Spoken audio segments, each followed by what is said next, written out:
Claes Oldenburg actively engaged with the city and used pop art to change it. So just push up and we're going. Nothing to it. Oldenburg was born in Sweden, but he grew up in Chicago.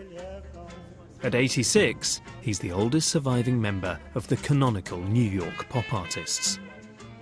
Okay, this is like... Oh no, that's too soon, much too soon. There it is. He arrived in the city in 1956 and quickly became an influential figure in the downtown avant-garde performance art movement known as the Happenings. His theatrical installation, The Street, was inspired by the nightmarish experience of living in a modern metropolis. He played a person going mad under the conditions. But in the early 60s, the tone of Oldenburg's work changed dramatically. Modern life wasn't just scary, it was absurd.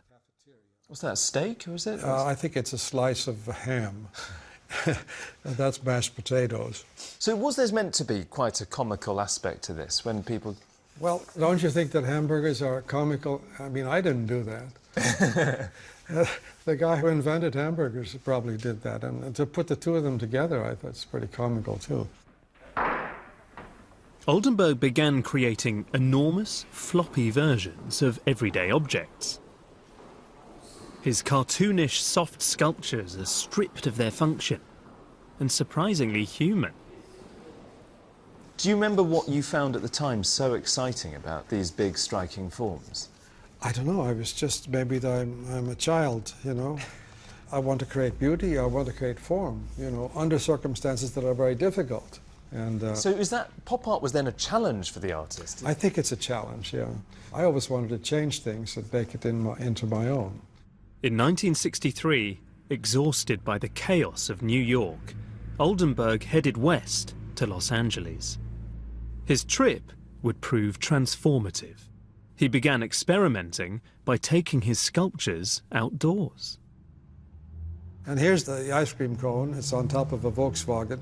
I met Dennis Hopper out there, and we would take this ice cream cone and we'd place it in different spots in Los Angeles, for example, on the runway of the airport and things like that. Returning from LA, Oldenburg began to observe the city from different perspectives. He started playing with the idea of scale, taking small objects and making them colossal. The city became a sort of studio, a playroom, if you like, that he could fill with toys. A teddy bear in Central Park, a melting ice lolly in Park Avenue.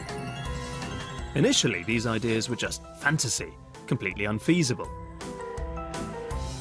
But in 1969, he was approached by a committee of students from Yale University who wanted to commemorate the institution's first intake of female undergraduates.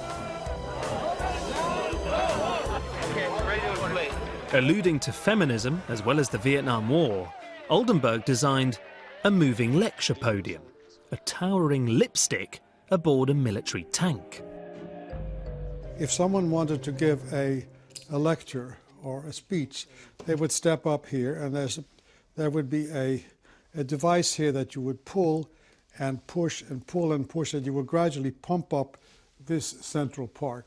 So the second stage of this would be up like this, and then when you got to the final stage, the thing would become erect. You'd have an erect lipstick? Yes, you'd have an erect lipstick, and you're giving your speech, and you have to pay attention, because if you don't push this thing back and forth, it's going to start going down again. It's just quite lewd, this rampant, flailing, tongue-like, erect, phallic lipstick. Oh my God, yes. Is this Are all lipsticks like that? Well, not ones that I've really seen before, but this isn't a very particularly male-friendly piece, is it? No, it isn't. The guy has to work really hard to get that lipstick up. And even then, it's going to quickly start wilting. Yeah, it starts wilting, yeah. After the lipstick came a series of 43 large-scale projects, created by Oldenburg in partnership with his wife, Kusi van Bruggen. Full of mischief, These sculptures distort the scale of the surrounding landscape and remind us of one of pop's greatest but often overlooked legacies, humour.